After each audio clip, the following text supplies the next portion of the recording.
does a great job of mixing it up.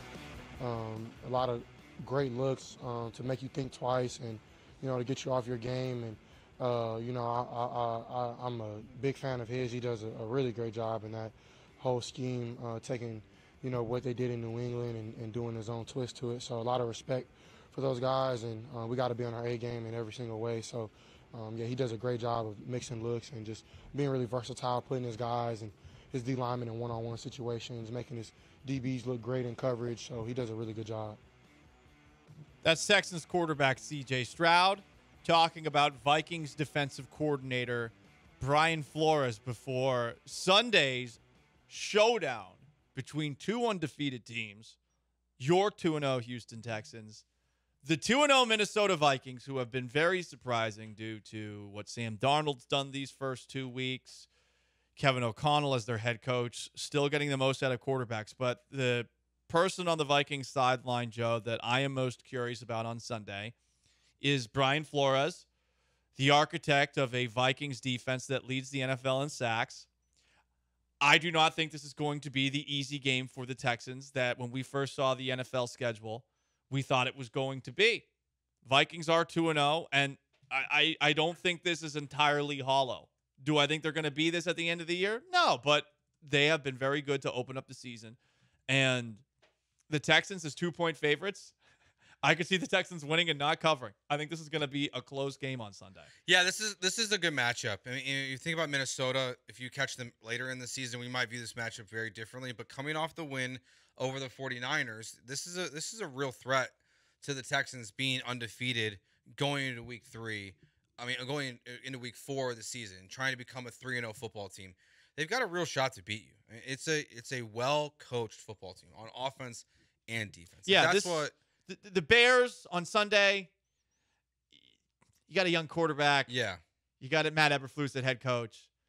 This doesn't have the young quarterback, but it's a much better operation. Yes. So even if there's while Sam Darnold's not the best quarterback in the NFL, versus what Caleb Williams was dealing with, Caleb was having stuff thrown at him by DeMeco Ryans that he had just no idea how to handle. Sam Darnold's he has been there, done that for a lot of things.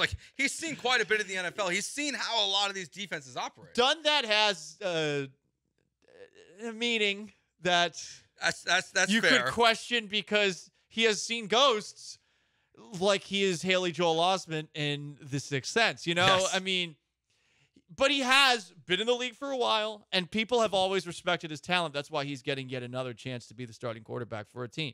So he's not someone you can sleep on. He makes some bad mistakes out there. That is 100% true. But he's not going up against that Brian Flores defense that was just making him see ghosts anymore. That's on his sideline. And I look at Sam Darnold and the Vikings offense. I think they will be annoying. But the Vikings defense, it has a lot of talent. And I think it's going to give the Texans some issues moving the football because the Bears defense didn't. I think this is a better defense. This is C.J. Stroud talking about all the talent the Vikings have on their defense. Just chaos, man. They run around, they show looks, bluff looks. They just do a lot of great things to, put their guys in position, but they know their issues. So, and then they play really hard. They got, Blake Cashman, who was my former teammate last year, I have a ton of respect for running the show. And, JG, who I know is for sure probably the leader of the D-line, got them boys hunting too. So, and then on the back end, they do a great job as well. Got Stephon Gilmore, who's a great vet. And Harrison Smith is playing at a high level for a very, very long time. So, man, they got some guys, man, and they've been putting it on film. So, got to have an awareness about the stuff they're doing, but also just, just be ourselves. The JG he's talking about, not Joe George. Not John Grenard. Yeah, not John Granado either. It's Jonathan Grenard, who had 10-plus sacks for the Texans last season. How many sacks was it? Was it 12? It was a lot, whatever the case. It was impressive. He is now on that Vikings sideline, playing for that Vikings defense that does have some players. Stephon Gilmore, still solid. I don't know if he's still Defensive Player of the Year Stephon Gilmore anymore. And Harrison Smith has been a good safety in the league for a while. So they got some talent there, and they got a guy in Brian Flores who I think knows how to best use it. So this is going to be a tricky one because you take a look at the Texans injury report. No practice on Friday. 1, Joe Mixon. 2, Dameon Pierce. You're down to your third string running back in Cam Akers. You're going to want to be balanced against the team in the Vikings that has 11.5 sacks this season, and they're not even blitzing that much. And if it's Cam Akers, who's your running back, what are you going to get? Akers has been very surprising. In the preseason and in training camp, he did enough to make the roster. Sunday, before he fumbled against the Bears in that critical spot, he also was the best-looking running back out there. I'm very curious to see how he does. I think it helps that Bobby Slowick, similar offense to Sean McVay from how they want what they want the running backs to do perspective. And I think you saw that. But I also think it's going to be tough for the Texans to run on the Vikings because I think Brian Flores is a really smart defensive coordinator. Yeah, and this is, your depth is just that's where it's being tested the most right now. I mean, it sounds like Drew Scruggs is back at practice, so he'll be back at starting That's center. Good. That's huge. Yeah, that's huge because at one point it felt like him and Jared Patterson were both not going to play this weekend, and I don't even know if I know who the third center would be for the Houston Texans. Yeah, I'm trying to think of like Michael Dieter again, I or guess so. Some of the other guys that they threw in there last year. Which, whatever. don't want to see that.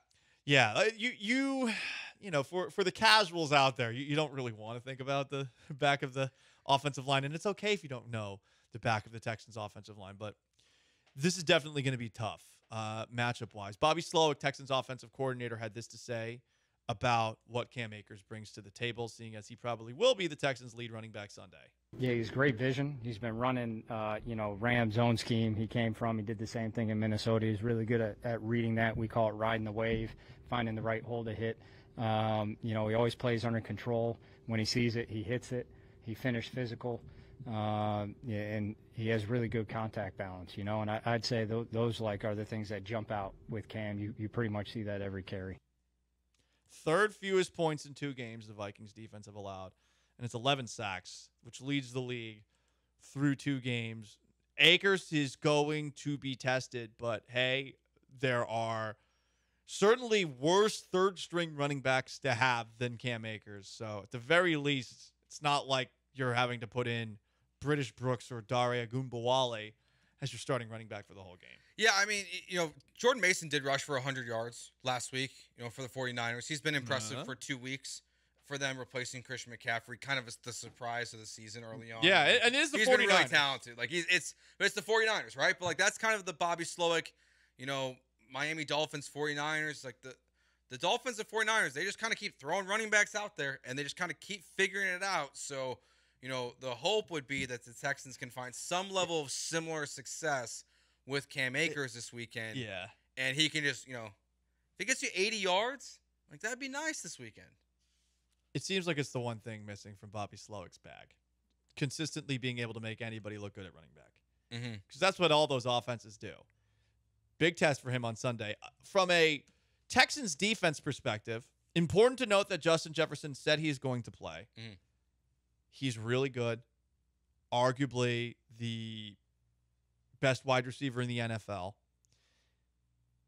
And also, he's going to have Derek Stingley covering him. And I'm not going to get sidetracked by this too much this time. But here's Texans cornerback Derek Stingley talking about Justin Jefferson and specifically his age.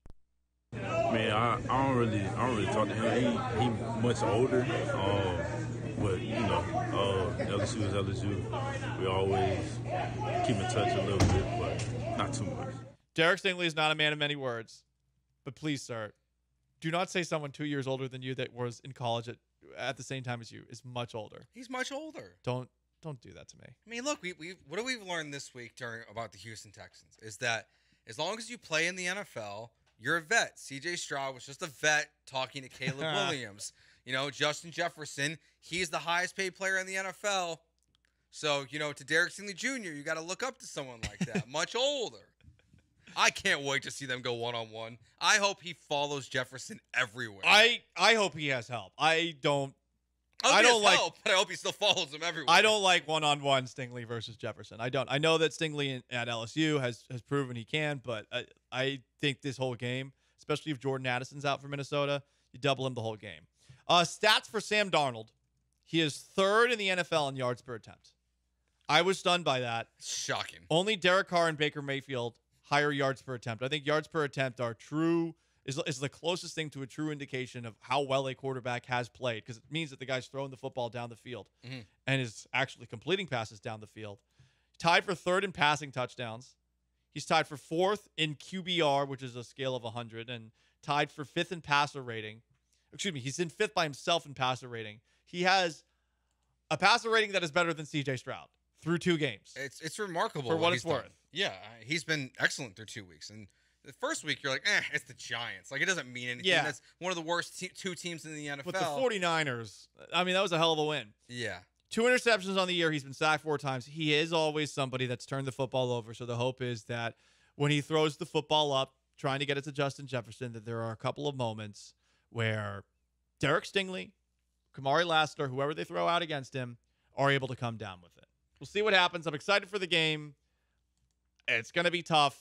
This is not a pushover Vikings team. So just keep that in the back of your mind when you're getting mad that the Texans, again, aren't running away with it and maybe aren't able to cover the spread. I think it's more likely that Sam Darnold has a very good day, or more likely that Cam Akers has a very good day. Oh, that's a great hypothetical.